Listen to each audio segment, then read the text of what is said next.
publicando uma obra valiosa que não tinha tradução. Então foi feita uma tradução por um grande amigo e publicado um livro chamado Teoria da Educação nos Estados Unidos, do Robert J. Nock. Uma obra que fala sobre a educação no início do século passado, no mesmo período em que muitos padres no Brasil e grandes educadores estavam falando do chamado currículo dispersivo, que estava se originando no início do século passado. Uma mudança curricular que se deu nos Estados Unidos por volta de 1828, foi avançando o século e aí tomou uma forma lá nos anos 1900 a 1920. E esse Albert J. Nock, ele faz uma palestra sobre esse assunto, mostrando que era isso. Aqui no Brasil nós tínhamos Padre Leonel Franca, Monsenhor Álvaro Negro Monte, Dom Estevão Bittencourt, Dom Lourenço e muitos outros, e fora muitos educadores falando sobre o problema do currículo dispersivo, que é o nosso, é o que você fez na tua escola, tá? Que nasceu lá atrás. Então o livro é bem valioso por isso, é um livro pequeno, e 100% da venda desse livro, um livro bem pequenininho, né, é para esta obra desses sacerdotes. Então toda a venda tem pouquinhos ali, então eu recomendo pelo valor da obra e porque também, aí, além de você fazer o bem a você mesmo com o estudo, também ajuda a obra deles também. Eles publicaram um outro ali que é bem bonito, uma oração de São Bernardo Carnaval, maiorzinho. Então os dois livros 100% vai para poder ajudar. Eles estão fazendo isso com esse selo FITS, et Ratio, para poder conseguir cobrir os gastos da escola, tá bom? Então fica recomendado isso. E agora estamos chamado também amigo, professor Edmilson. Edmilson também, eu não acabei não apresentando mais, me perdoe, né? O senhor já falou, porque na hora estava preocupado com o tempo. Mas o Edmilson, então, é casado, professor de História, também fez mestrado na área de História. Acredito que vários aqui conheçam os cursos que o professor tem na internet, né, de História, Deixa de Ser Enganado, né, um tema, quem não conhece vale a pena, né, poder lá conhecer. Inclusive está lançando agora, não é isso? A especialização já fechou, já era, então esquece. Só fiquem sabendo que tem essa especialização em História, com vários professores que estão lá no Instagram do professor também. Enfim, e claro, outros trabalhos que ele faz. Você não trouxe o seu livro, né? Tá bem, ele, né? Valeu. Mas ele também, dentro disso do curso, eu sei, 4 horas da manhã já nem raciocínio. Você saiu lá, voltou, 2 horas depois. Se juntou um pouco. Mas eu também, por causa da obra também, de história, um material para as crianças, né? Vai junto com o curso, é necessário o curso junto também. Recomendo porque eu conheço o pessoal há um tempo, eu conheci, não era nem casado, e lá para cá, uma coisa que cresceu. Foi só a largura e a barba, né? Se olhar no Instagram desse rapaz, ele tem 29 anos de idade. Olha lá, tem gente que fez cara de surpresa. Ele parece um idoso, eu falei. A gente pode falar assim que a gente é amigo, né? Mas esse é antes de estar casado, né? Com a Jéssica, com uma alegria estar. Nós estamos praticamente no nosso último encontro juntos, não estaremos juntos em Franca ainda, nós os 4 pelo menos, né? Do ano pelo menos. Então é uma alegria estarmos aqui, agradeço mais uma vez a todos, o Edmilson por estar aqui conosco. Ele vai ter a árdua tarefa de, lá atrás, no passado, mostrar um problema remoto que disparou e causou muitos outros problemas que chegaram ao nosso tempo. Então, ele vai dedicar isso à parte histórica. Tomem nota, vale muito a pena. Digamos, é muito mais denso, você possa imaginar uma aula como essa. E claro que a nossa mente, a gente só pensa no hoje. Então é como se você fosse um médico e aí fizesse um exame, aí ele vai falar que todos os seus hábitos alimentares que te causaram isso. Então vai te mostrando coisas bem lá atrás, você nem imaginava que você tinha feito contigo mesmo. Então por isso, nosso professor de Wilson, com a palavra. Louvado seja nosso Senhor Jesus Cristo. Antes de iniciar, obviamente quero agradecer ao convite de todo o pessoal aqui do Instituto Magna, em nome do Padre Eric, toda a organização do evento, a Renata, tantos outros. que estão se doando para que esse evento possa se concretizar aqui e com certeza trará efeitos em muitas almas e em muitas famílias. Agradeço também ao convite do professor Felipe Neri, é sempre uma alegria estar entre os amigos. E nós iremos falar, como o professor já comentou, fazermos uma análise histórica dos problemas que ocorrem hoje. A maioria de vocês que está aqui, provavelmente está aqui porque reconheceu em algum momento que há um problema na educação. O maestro demonstrou aqui, de maneira muito perfeita, toda a depravação que ocorre dentro da educação musical atual. E aquilo que ocorre na música, ocorre dentro do português, ocorre dentro da matemática, ocorre dentro da história, da geografia e de todas as outras áreas do ensino. A educação no Brasil é vista por qualquer um como um desastre, correto? Veja, isso é um problema difícil. Como que nós vamos resolver o problema da educação de uma nação? É um problema complexo. Porém, o Papa João Paulo II dizia que o problema do homem moderno é procurar soluções fáceis para problemas complexos. Então, por exemplo, uma menina engravida muito jovem. Como que a gente resolve esse problema complexo? Aborto é muito fácil e rápido e prático. Uma solução fácil para um problema complexo. Vai resolver o problema? Não vai. Vai resultar em mais problemas, inclusive. E a mesma coisa ocorre com a educação. O que a maioria das pessoas pensam a respeito de como resolver o problema da educação? O problema da educação no Brasil é a falta de dinheiro. Se tivermos mais investimentos na educação, os problemas serão resolvidos.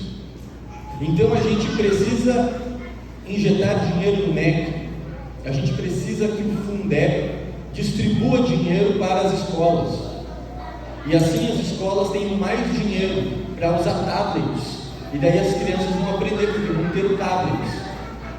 O problema da educação é que o professor ganha pouco.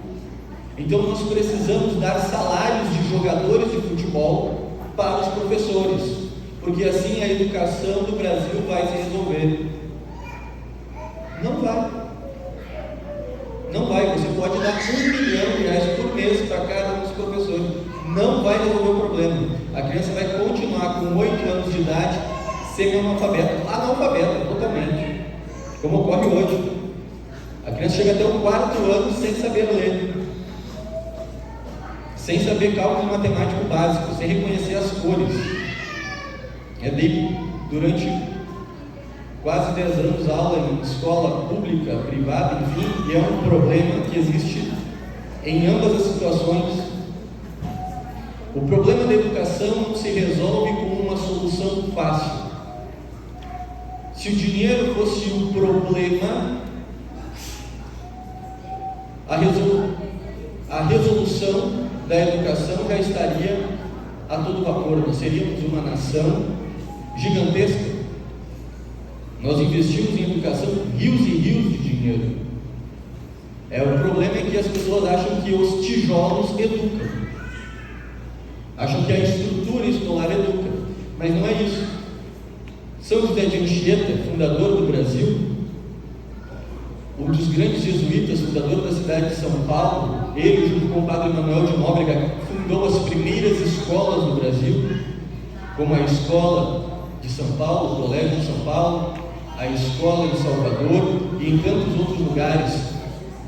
Quando São José de Anchieta abriu a sua escola, que está descrito no livro, na sua biografia, escrita por Simão de Vasconcelos, o padre José Anchieta, ele não tinha Fundeb, não tinha MEC, não tinha nada, não tinha dinheiro.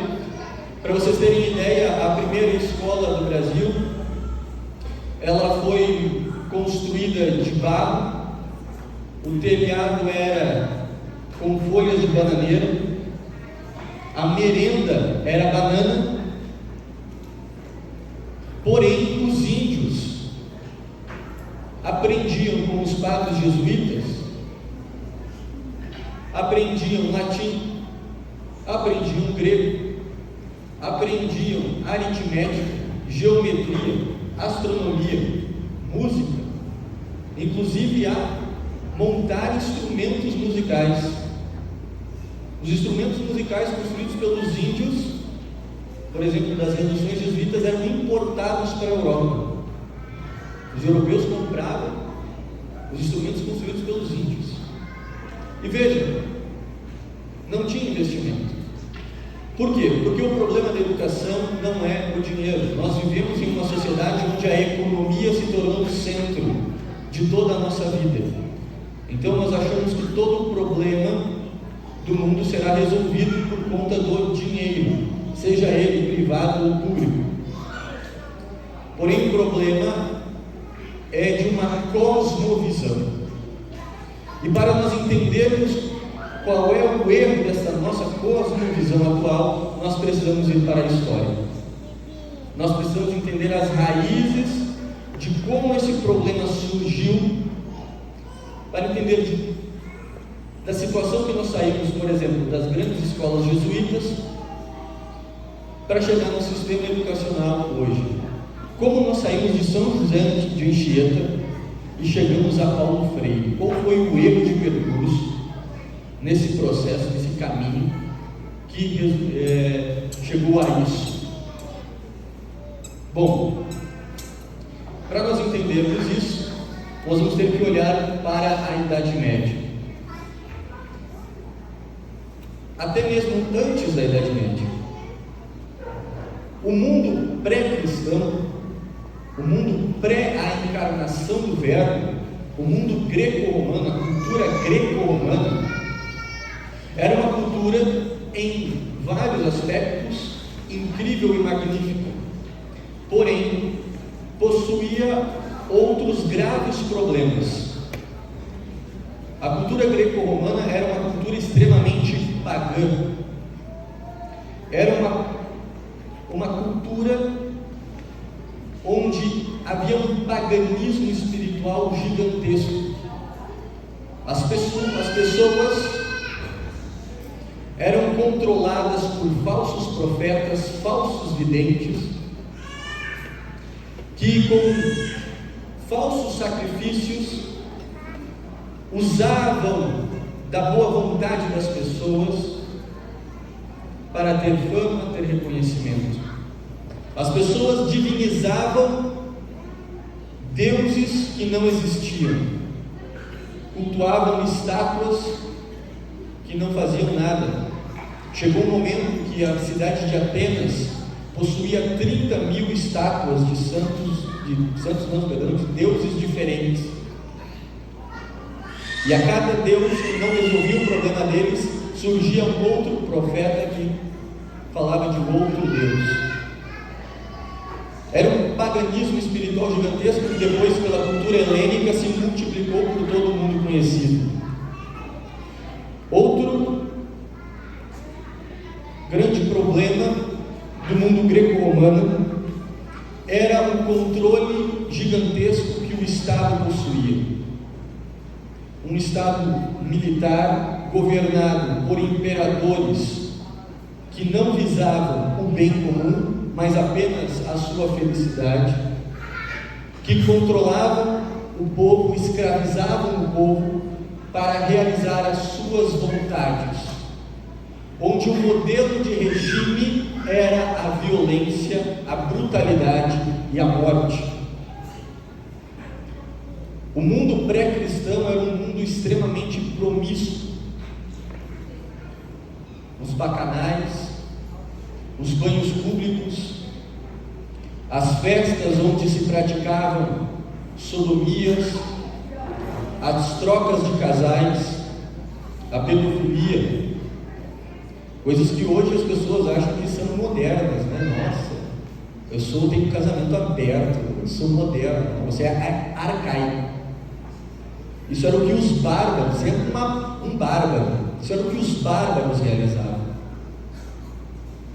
Isso era o que os pré-cristãos realizavam,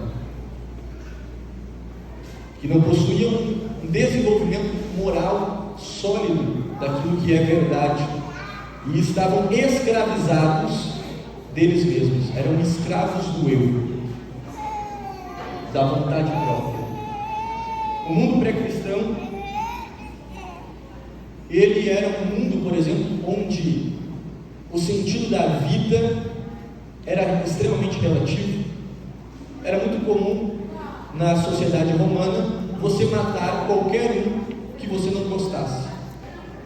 Eu não gostei desse meu amigo, vou matar. Não gostei da minha esposa, vou matar. Não gostei do meu esposo, vou matar. Não gostei do meu filho.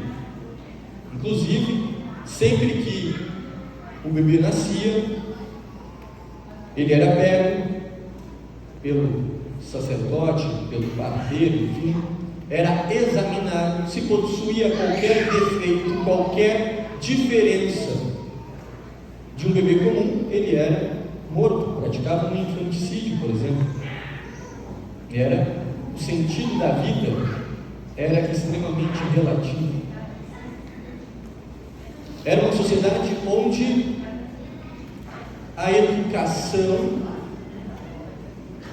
ela não estava voltada, em muitos dos casos, principalmente já no final do período do Império Romano, não era uma educação voltada para o desenvolvimento das virtudes, como no início da paideia grega, mas era uma educação voltada para apenas o glamour, a fama que os sofistas faziam, onde eles desprezaram a filosofia e o conhecimento da busca pela verdade para se dedicar apenas na retórica, na gramática e controlar as pessoas a partir dos sofismos, das boas palavras. Os imperadores romanos contratavam oradores para narrar as leis que iriam prejudicar o povo, e o povo aplaudia essas leis sem saber, porque eles eram enganados pela arte do falar que os sofistas, que dominavam a retórica, possuíam. Então essa era a sociedade pré-cristã, a sociedade antes da encarnação do Verbo e da instituição da igreja. A questão é que depois que Jesus se encarnou e os seus apóstolos iniciaram a sua missão em propagar a fé a partir do ensino, esse foi o último mandamento que Jesus deu aos seus apóstolos: ide e ensinai tudo aquilo que vos preguei. Está descrito em Mateus capítulo 28, versículo 19, onde antes dele subir aos céus, ele fala para os apóstolos irem ensinar tudo aquilo que ele ensinou. Então, é exatamente isso que os apóstolos vão e fazem. E a partir do ano 400, ano 500, a educação católica, a educação desenvolvida pelos padres da igreja e pelos monges, está estabilizada e começa a exercer efeitos incontornáveis para o mundo da época, e que até hoje nós sentimos esses reflexos. A cultura ocidental, da qual nós fazemos parte, trazida pelos nossos, vamos dizer assim, pais, nossos avós, portugueses e espanhóis, a cultura ocidental, ela foi fundada, germinada, pensada e ensinada, propagada pela a igreja, através de seus missionários, de seus monges, de seus professores. Então, depois de mais ou menos 1000 anos da fundação da igreja, lá com Jesus Cristo, até a formação da Idade Média, durante esses 1000 anos, a igreja, ela ensinou. E ela produziu assim uma sociedade totalmente diferente e antagônica ao mundo pré-cristão. Durante a Idade Média, nos países cristãos, por exemplo, a escravidão ela foi extinguida, porque havia um reconhecimento que a dignidade do outro ela é igual à minha. Somos todos filhos de Deus, somos todos iguais em dignidade. A mulher, que em toda a sociedade pré-cristã possuía uma visão de ser reconhecida como um ser inferior ao homem em todas as sociedades antigas, inclusive no próprio judaísmo, passa a ser igualada ao homem a partir da instituição do casamento, onde a igreja realiza e ensina isso. Inclusive o próprio historiador, que não tem nada de cristão, Jacques Legoff, ele diz que a igreja libertou a mulher e salvou a mulher.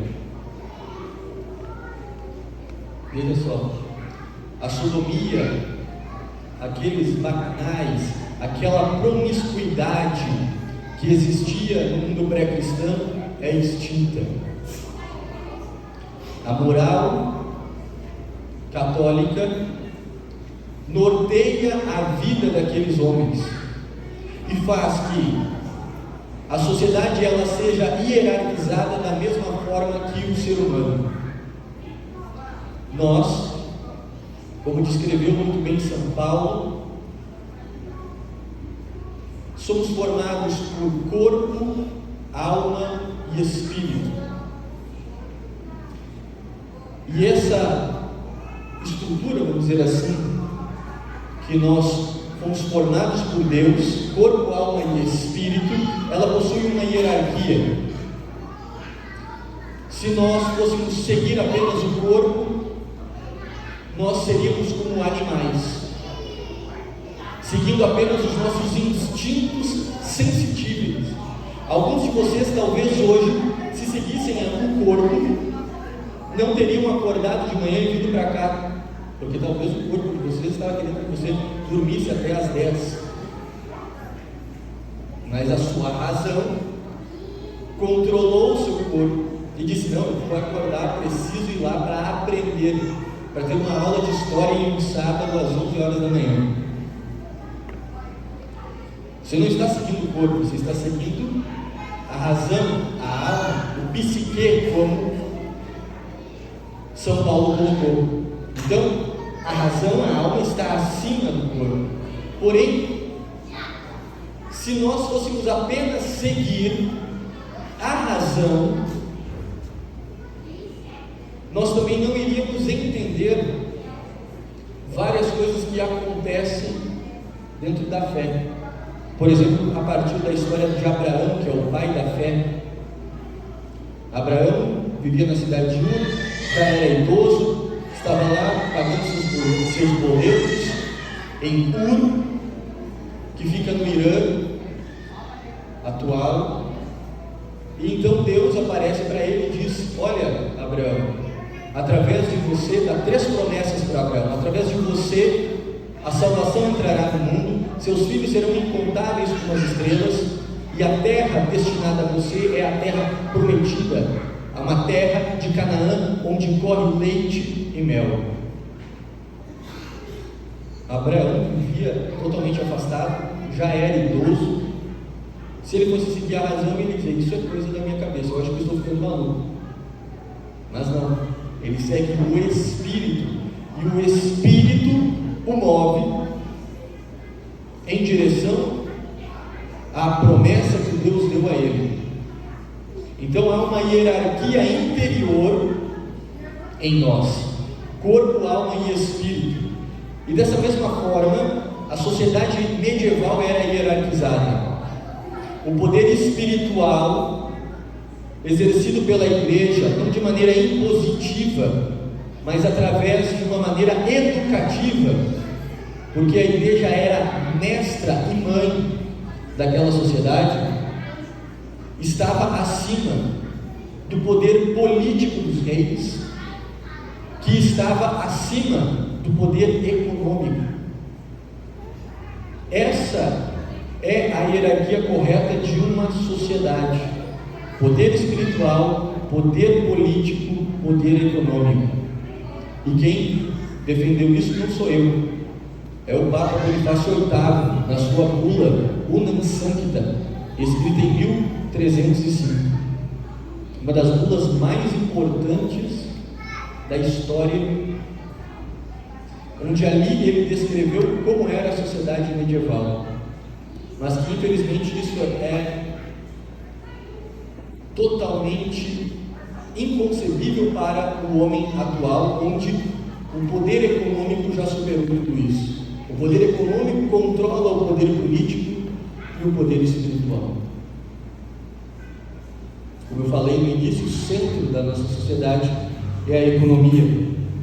Mas enfim, a sociedade medieval, por conta dessa hierarquia, ela produziu um florescimento espiritual e intelectual na Europa durante a cristandade, durante o século XI até meados do século XIV, que não se repetiu em nenhum outro momento da história, como por exemplo o grande São Francisco e toda a fundação da sua ordem. São Francisco, um santo daquela estatura, daquele grau, só pode surgir em uma sociedade hierarquizada desta maneira. São Francisco não é fruto do acaso. Se São Francisco aparecesse hoje, ele seria confundido por um ativista do Greenpeace, por um vegano, por um ecoteólogo da libertação. Ninguém entenderia o que São Francisco estava ensinando e vivendo, que é o que acontece hoje. As pessoas não percebem que quando São Francisco ele dizia bom dia sol, bom dia pássaro, ele não estava ali tendo um panteísmo, uma ideia de humanização daqueles seres da natureza, mas que ele percebia e contemplava de maneira muito profunda o amor de Deus manifestado na vida dele pelo simples calor do sol que tocava na sua pele, pelo simples canto de um pássaro. Ele conseguia contemplar a magnitude perfeita da criação. Isso não é um materialismo, mas um grau de contemplação espiritual gigantesco.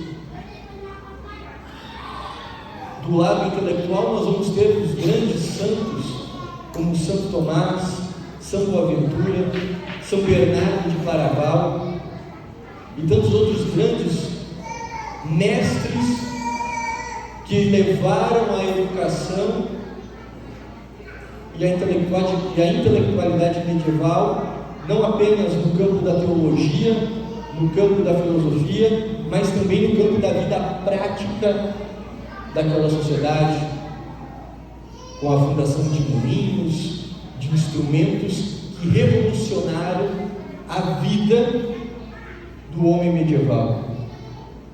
Enfim, a educação, percebam, foi a educação que produziu essa sociedade. Eu não vou ter como explicar agora todos os elementos de como isso ocorreu e como era essa sociedade em si, mas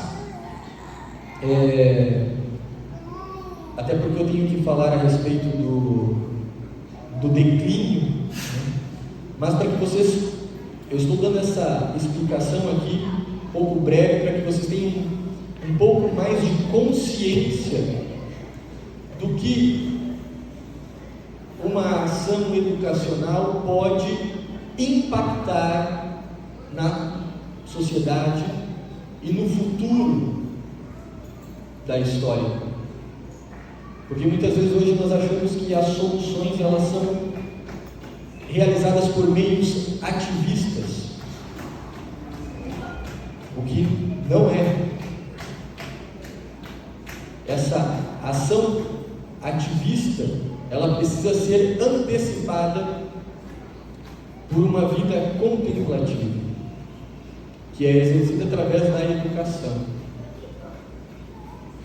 Bom, mas por qual motivo então, o que ocorreu que essa sociedade que estava hierarquizada desta maneira fez com que a gente chegasse na nossa situação atual?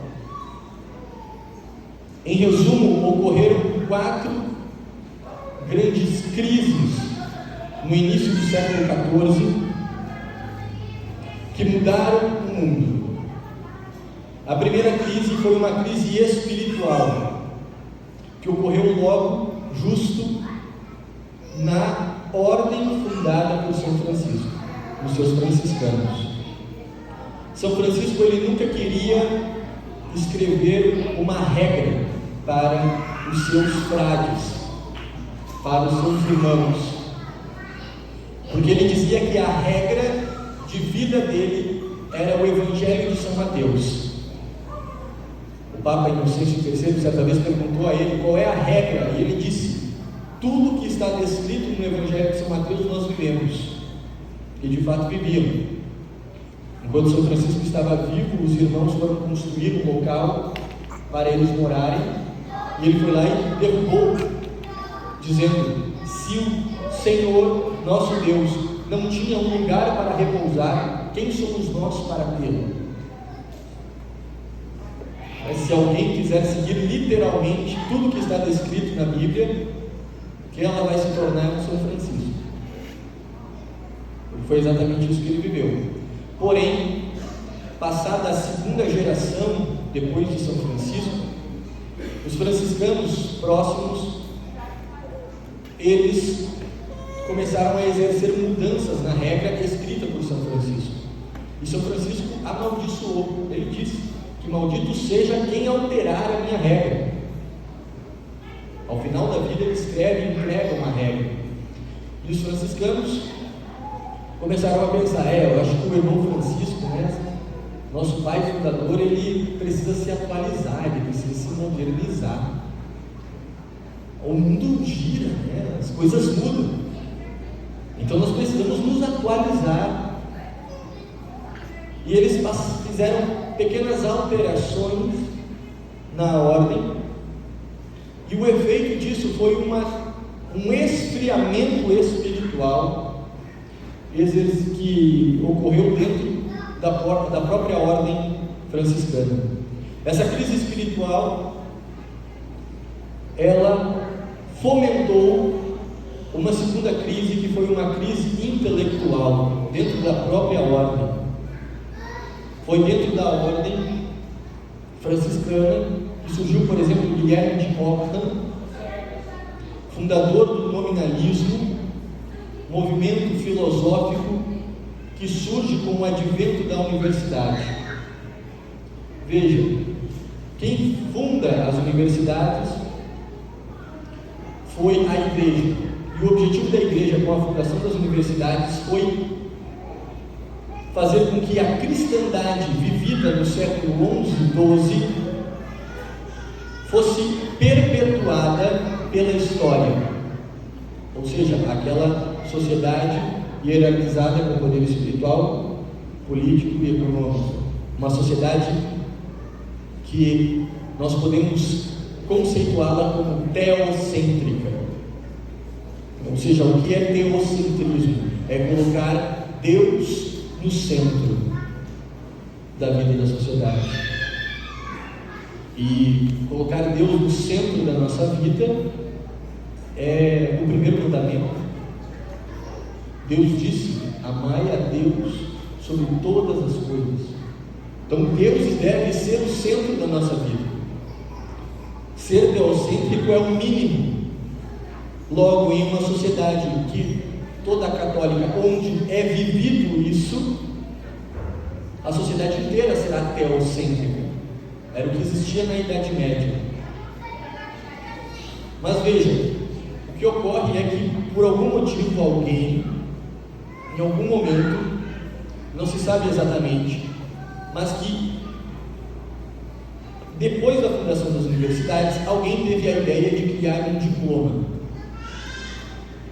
E o que era o diploma? O diploma, não é o que era, mas é o que é um pedaço de papel que atesta que você aprendeu aquilo que lhe ensinaram e que você está apto para exercer aquela ação, técnica, ensino que você recebeu.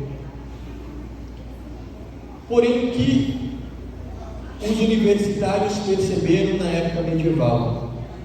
Que eles não precisavam estudar para conhecer toda a verdade, que bastava eles estudarem para receber o diploma. É que nem quando você está dando aula e o aluno pergunta: vai cair na prova, professor? Se vai cair na prova, ele vai prestar atenção. Se você disser não vai cair na prova, ele vai ignorar. Pô, não é necessário aprender. Ele não vai cair na prova, ele vai receber o diploma. O diploma foi gerando a cada geração um nível intelectual mais baixo entre aquelas pessoas que saíam das universidades, resultando então no Guilherme de Ockham, que era um franciscano, que já estava vivendo em uma crise espiritual, mas que por conta desta decadência intelectual, ele defendeu que nós não somos capazes de entender as coisas em sua essência. Nós só conseguimos entender e compreender o conceito das coisas a partir do nome. Nós nunca vamos entender, por exemplo, o que é o conceito de amor. Nós só vamos entender aquilo que nos ensinaram como se fosse o amor, a partir das nossas experiências que nós vivemos ao longo da nossa vida.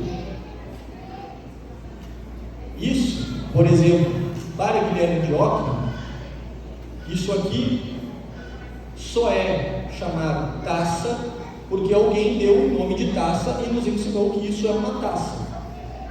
Se alguém dissesse arma, isso aqui seria arma, e nós chamaríamos de arma. Por quê? Porque para Guilherme de Ockham,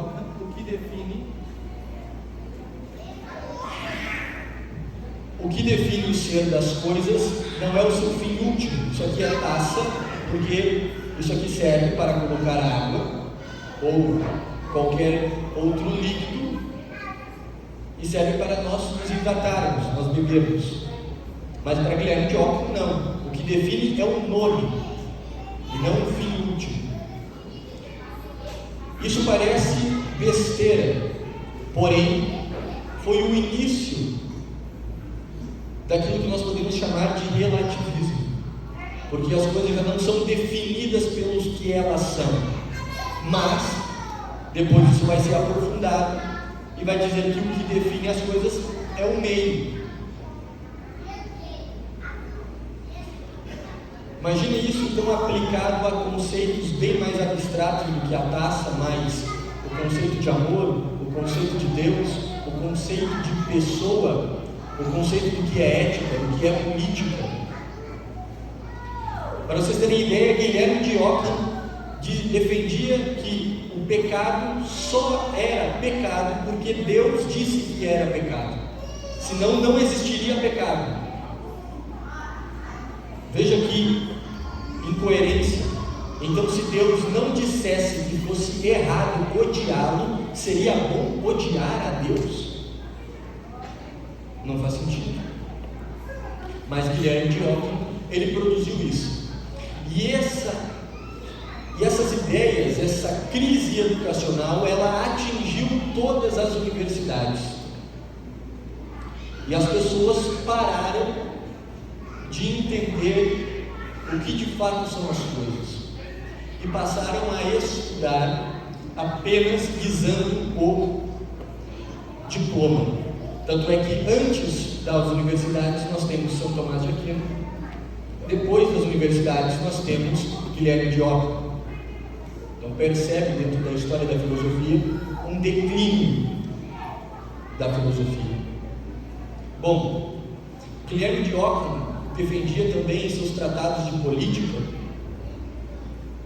que deveria existir na sociedade uma secularização, que o poder espiritual não deveria estar acima do poder político, que eles eram dois poderes separados e que não deveria um exercer uma força no outro. Essas ideias de Guilherme de Ockham não eram só dele, já era um movimento existente em vários líderes da época que olhavam para o Império Romano e para as sociedades antigas, onde o poder espiritual era controlado pelo poder político. Os reis, os faraós, eram considerados deuses para seus súditos. Então eles controlavam a religião a partir da imposição política. E eles começaram a querer voltar com isso e a não obedecer à igreja. No ano de 1304, o Papa Bonifácio VIII foi sequestrado por Felipe o Belo, porque Bonifácio havia impedido o rei francês de roubar os bens dos comerciantes locais para financiar as suas guerras expansionistas. E também, junto do grão-mestre da Ordem Templária, o senhor Jacques de Molay, impediu Felipe o Belo de pegar dinheiro da Ordem Templária para pagar as suas guerras expansionistas. E nós vemos pela primeira vez, depois da cristandade, um rei alterando a autoridade espiritual, sequestrando um papa. Nesse momento nós já podemos definir que é o fim da Idade Média, é o início do fim. Bonifácio VIII depois foi libertado, porém morreu de desgosto. E essa ação gerou uma crise política na sociedade medieval. Porque a partir dali o rei francês passou a entender que ele poderia controlar o poder espiritual. Então ele movimentou para que um papa francês fosse escolhido. E então foi eleito Clemente V em 1305. Clemente V, seguindo de maneira precipitada as falsas acusações que Filipe o Belo falava da Ordem Templária, em 1309 suprimiu a ordem. E o Filipe o Belo, ele queria a supressão da Ordem Templária para que ele pudesse pegar todos os bens da ordem, seus castelos, seus reinos. A Ordem Templária, ela era muito rica porque ela defendia os cristãos na Terra Santa.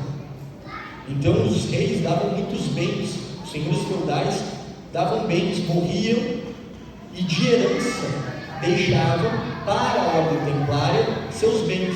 Então ela cresceu e se tornou extremamente poderosa. O Filipe o Belo via com ganância esses bens e começou a inventar que os templários estavam tramando contra a vida do Papa, que eles estavam querendo tomar a igreja. E Clemente V enviou alguns cardeais para investigar, e acabou, infelizmente, suprimindo a ordem. Porém, ele não fez aquilo que Filipe o Belo queria, porque Filipe o Belo queria que ele suprimisse a ordem e deixasse as coisas deles a Deus dará. O que Clemente V fez? Transferiu todos os bens da ordem templária para outra ordem militar, que era a ordem dos hospitaleiros. O que Filipe o Belo fez? O que vocês acham? Sequestrou o Papa de novo. Só que ele sequestrou o Papa e não devolveu. E então,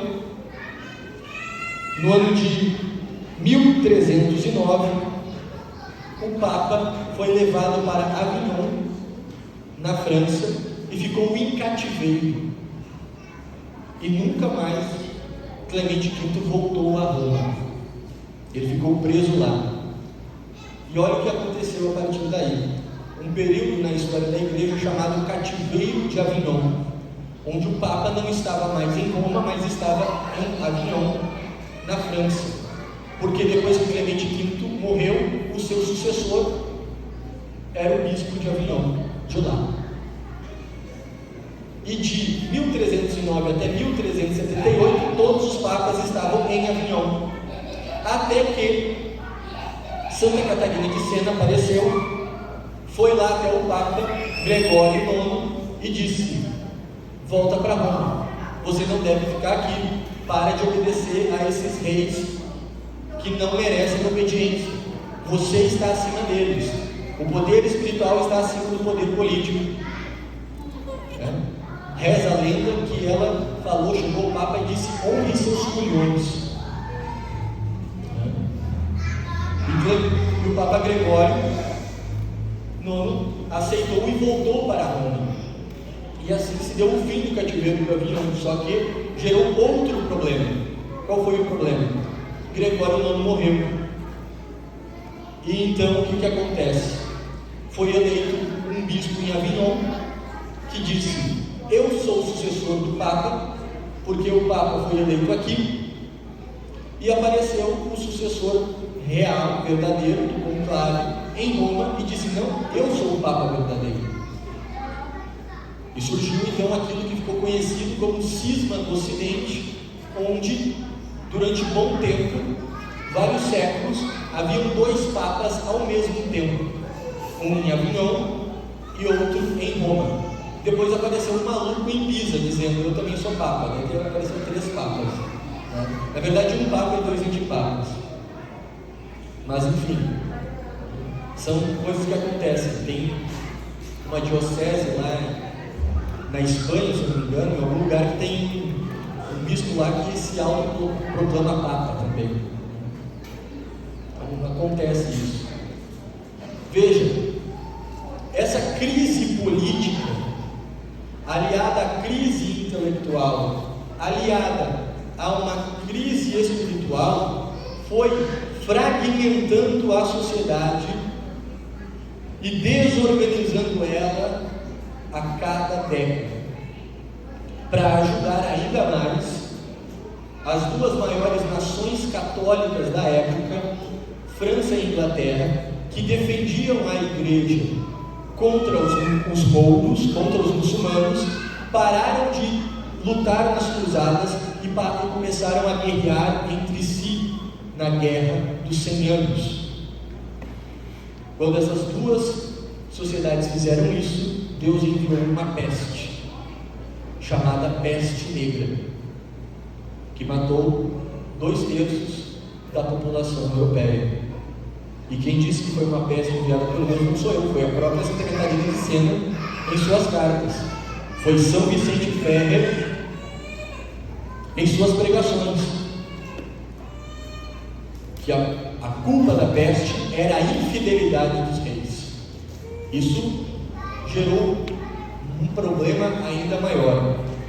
Mas o maior problema de todos estava para surgir: uma nova cosmovisão,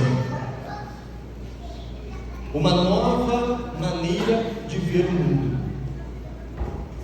Veja, um desses papas, desses antipapas aí, foi derrubado e ele possuía um auxiliar. Esse auxiliar era chamado Baggio Bracciolini, um italiano. Baggio Bracciolini. Enfim, ele ficou sem emprego e ele então foi para um mosteiro na Alemanha. E lá na Alemanha ele virou um copista, né, que era copiar os livros antigos e passar para o latim e distribuir. E nesse processo ele descobriu o tratado de retórica de Quintiliano, que estava sumido há muito tempo. O tratado de retórica de Quintiliano era o maior tratado que os sofistas, lembram dos sofistas que eu falei no início? Lembram ou estou com muita fome ou muito sono? Lembram?